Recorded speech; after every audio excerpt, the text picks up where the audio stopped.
ഒന്ന് എത്താനും വേണ്ടിയാണ് നമ്മൾ വന്നിട്ടുള്ളത്. ഹിറാ ഗുഹ കയറിയാലേ ഉംറ ചെയ്യാവുള്ളൊന്നുമില്ല. എന്തുകൊണ്ടാണ് നമ്മൾ കയറുന്നത്? റസൂലുള്ളാഹി സ്വല്ലല്ലാഹു അലൈഹി വസല്ലം തങ്ങളോടുള്ള മഹബത്ത് കൊണ്ടാണ്. റസൂലുള്ളാഹി സ്വല്ലല്ലാഹു അലൈഹി വസല്ലം തങ്ങളോടുള്ള ഇഷ്ടം കൊണ്ടാണ്. കാരണം എന്താ? മക്കയിലും മറ്റുള്ള സ്ഥലങ്ങളൊക്കെ റസൂലുള്ളാഹി അലൈഹി വസല്ലം തങ്ങൾ തൊട്ട സ്ഥലങ്ങളൊക്കെ ഒരുപാട് വിപുലീകരിച്ച് മാറിക്കഴിഞ്ഞിട്ടുണ്ട്.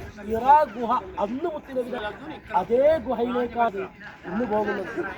ലോകത്തിൻ്റെ നേതാവ്, ഈ ലോകം സൃഷ്ടിക്കാൻ കാരണക്കാരനായ അഷ്റഫുൽ ഖൽഖ് നബി മുഹമ്മദ് മുസ്തഫ സല്ലല്ലാഹു അലൈഹി വസല്ലം തങ്ങളെ അള്ളാഹുവിൻ്റെ കൽപ്പന പ്രകാരം ഈ ഗുഹയുടെ മുകളിൽ കയറുകയും മലയുടെ മുകളിൽ കയറുകയും ആ ഗുഹയുടെ ഉള്ളിൽ 7 ദിവസം നിൽക്കുകയും ചെയ്തു.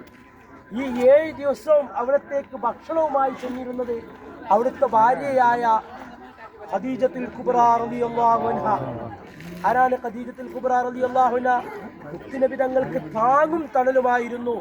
മുത്തുനബി തങ്ങൾക്ക് ഏത് പ്രതിസന്ധി സമയത്തും, ഏത് വിഷമഘട്ടത്തിലും സന്തോഷഘട്ടത്തിലും ഒരുപോലെ താങ്ങി നിന്നിരുന്നതായ ഖദീജത്തുൽ കുബ്ര റളിയല്ലാഹു അൻഹ. ആ ഖദീജ ഉമ്മ ദിവസേന 2 പ്രാവശ്യം അവിടുത്തെ ഭർത്താവിന് വേണ്ടി ഭക്ഷണവുമായിട്ട് ഈ മലയുടെ മുകളിലേക്ക് ദിവസം കയറിയിരുന്നു. ആ മലയുടെ ഉയരം നോക്കി.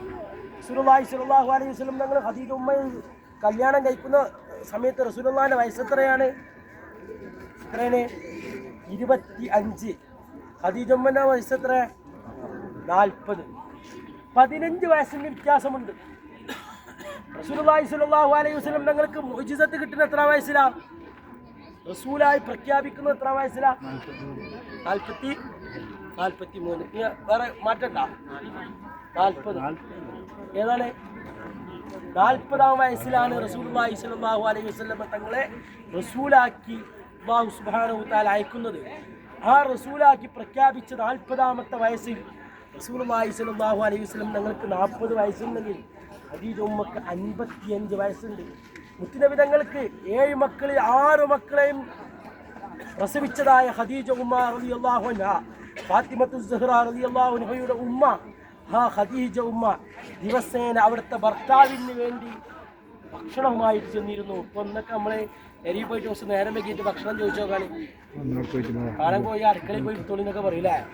എങ്കിൽ റസൂലുള്ളാഹി സ്വല്ലല്ലാഹു അലൈഹി വസല്ലം തങ്ങൾ ഖദീജ ഉമ്മയുടെ വരവ് കണ്ടപ്പോ മുത്തുനബി തങ്ങൾ പറയാണ്, യാ ഖദീജ, ഖദീജ ഉമ്മയോട് പറയാണ്, വീട്ടിൽ വേലക്കാരത്തികളുണ്ട്, മറ്റുള്ളവരൊക്കെ ഉണ്ടായിട്ട് എന്തിനാണ് നിങ്ങൾ കയറി വരുന്നത് എന്ന് ചോദിക്കുമ്പോൾ അഷ്റഫുൽ ഖൽഖ് നബി തങ്ങളോട് ഖദീജ ഉമ്മ പറയാൻ, നബിയെ, എൻ്റെ ഭർത്താവിനോടുള്ള കടമ ഇന്നും ഞാൻ പൂർത്തീകരിച്ചു എന്ന് ഞാൻ വിശ്വസിക്കുന്നില്ല.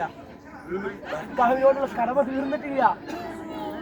ചിലവരൊക്കെ നമ്മളെ കൂട്ടത്തിലുണ്ടാവില്ല. ചിലവരൊക്കെ കുറച്ച് ഭക്ഷണം ഒന്ന് കൊണ്ടേ കൊടുത്ത് കുറച്ച് നേരം വെക്കാൻ മുഖം മാറ്റിയ എന്തെങ്കിലും വിഷയത്തിൽ ദേഷ്യം പിടിക്കുക കാര്യങ്ങളൊക്കെ ഉണ്ടാവും.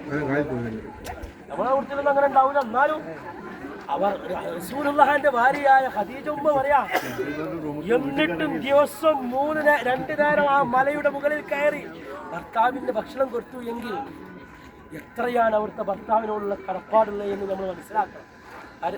ഭർത്താക്കന്മാർക്ക് വേറെ വരുന്നുണ്ട്, അതിനെ വേറെ സമയത്ത് പറഞ്ഞോളാം. ഇൻഷാ അല്ലാഹ് അല്ലാഹു സുബ്ഹാനഹു വ തആല സ്വീകരിക്കുമാറാവട്ടെ. ഇതുപോലെ എല്ലാ യാത്രയും തുടക്കത്തിൽ ഇവിടെ ഇങ്ങനെ പറയും. ഓരോരുത്തർക്കും ഓരോ ലക്ഷ്യങ്ങളുണ്ട്, ഓരോ ഉദ്ദേശങ്ങളുണ്ട്. എല്ലാവർക്കും പ്രശ്നങ്ങളാണ്. പ്രശ്നങ്ങളില്ലാത്തൊരാരെങ്കിലും ഉണ്ടതിൽ ഇല്ല. 100 കണക്കിന് പ്രശ്നങ്ങളാണ്. കാലങ്ങളായി മരുന്ന് കുടിക്കുന്നവരുണ്ട്.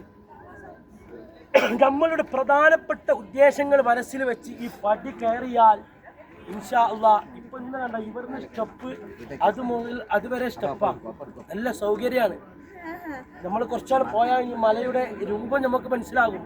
ഈ കല്ലും പാറക്കെട്ടുകളുടെ ഇടയിലൂടെ ഖദീജ ഉമ്മ ദിവസം 2 നേരം കയറി പോയിട്ടുണ്ട് എങ്കിൽ അബിമാരെ, ജീവിതത്തിൽ ഒരു പ്രാവശ്യമെങ്കിലും നമ്മൾക്ക് കയറിക്കൂടെ? കഴിയാത്തവർ അൽഹംദുലില്ലാഹ്, ആ ഒരു ഉദ്ദേശം ബർക്കത്ത് ഉദ്ദേശം വന്നതാണ്. കഴിയുന്നത് വരെ അവിടെ ഒരു പീടിയുണ്ട്, അതുവരെ കയറി അവിടെ ഇരിക്കുക. ഇൻഷാ അല്ലാഹ് നിങ്ങൾക്ക് മുകളിൽ പോയിട്ട് ഇതായിരിക്കും. നമ്മൾ മുകളിൽ കയറും, അതിൻ്റെ ഉള്ളിൽ പോയിട്ട് നിസ്കരിക്കേണ്ട പലരും നിസ്കരിക്കുന്നുണ്ടാവും. അവിടെ പോയിട്ട് ഇരുന്ന് മുത്തുനബി തങ്ങൾ ഇരുന്ന സ്ഥലം, ലോകത്തിൻ്റെ നേതാവ് ഇരുന്ന സ്ഥലം, അഷ്റഫുൽ ഖൽഖായ ഹബീബായ തങ്ങളെ ഇന്ന് വരെ നമ്മൾക്ക് കാണാൻ പറ്റിയിട്ടില്ല. കാണാൻ കഴിഞ്ഞോ? ഇല്ല. 1400 വർഷങ്ങൾക്ക് മുമ്പ് നമ്മളോട് വിട പറഞ്ഞ ഹബീബായ അഷ്റഫുൽ ഖൽഖ് നബി മുഹമ്മദ് മുസ്തഫ സല്ലല്ലാഹു അലൈഹി വസല്ലം നമ്മളോട് സ്നേഹമില്ലാത്തവരുണ്ടാവൂല. ആ റസൂലുള്ളാഹ് അവിടുന്ന് കൽപ്പിച്ച പ്രകാരം നമ്മൾ ജീവിക്കുന്നു.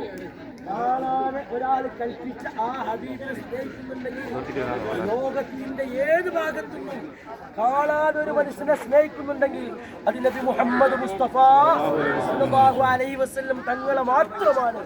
ആ ഹബീബായ തങ്ങളെ സ്നേഹിച്ച് അവിടുത്തെ ബുദ്ധി പറഞ്ഞ് ഭ്രാന്തന്മാരായ ഒരുപാട് മഹാന്മാരും ഒരുപാട് ആളുകളെ നമ്മൾ കേട്ടവരാണ്, മനസ്സിലാക്കിയവരാണ്.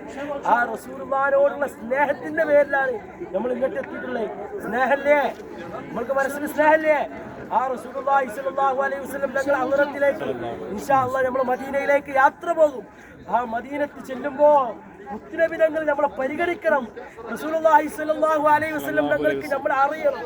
മദീനത്ത് പോയിട്ട് നമ്മൾക്ക് പറയണം, അവിടുത്തെ ജബലുൻ നൂർ ഞങ്ങൾ കയറി വന്നവരാണ്, ജബലുൻ നൂർ ഞങ്ങൾ കണ്ടു വന്നവരാണ്, അതിന്റെ ബർക്കത്ത് കൊണ്ട് ഞങ്ങളെ സ്വീകരിക്കണേ എന്ന് റസൂലുള്ളാഹിനോട് പൊട്ടിക്കരയണം. അതിനുള്ള നല്ലൊരു അവസരമാണ്. എന്ത് പ്രയാസമുണ്ടോ, എന്ത് ഉദ്ദേശമുണ്ടോ അത് മുന്നോട്ട് വെച്ച് മനസ്സ് നിയ്യത്ത് വെച്ച് ഈ പടി കയറി ഇൻഷാ അല്ലാഹ് മുകളിൽ കയറി തിരിച്ചു വന്നാൽ നിങ്ങൾക്ക് അത് കിട്ടുമെന്നുള്ള 100% ഉറപ്പാ. മക്കളില്ലാതെ വിഷമിക്കുന്നവര്, 500 ഷുഗറുള്ള ഈ 67 വയസ്സുള്ള ഒരു ഉമ്മ ഇത് മുഴുവനും കയറി തിരിച്ചറിഞ്ഞു. ആ ഉമ്മയുടെ ഷുഗർ കുറഞ്ഞു. ഉമ്മയുടെ ഒറ്റ ലക്ഷ്യം എന്തായിരുന്നു? ഷുഗർ കുറയണം.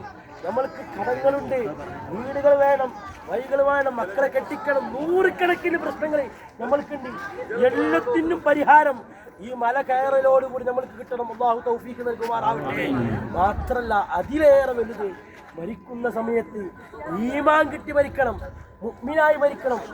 ഓരോ ദിവസവും നമ്മൾ ഇങ്ങനെ എടുത്തു നോക്കി, ഇന്ന് 24 മണിക്കൂറിൽ എത്ര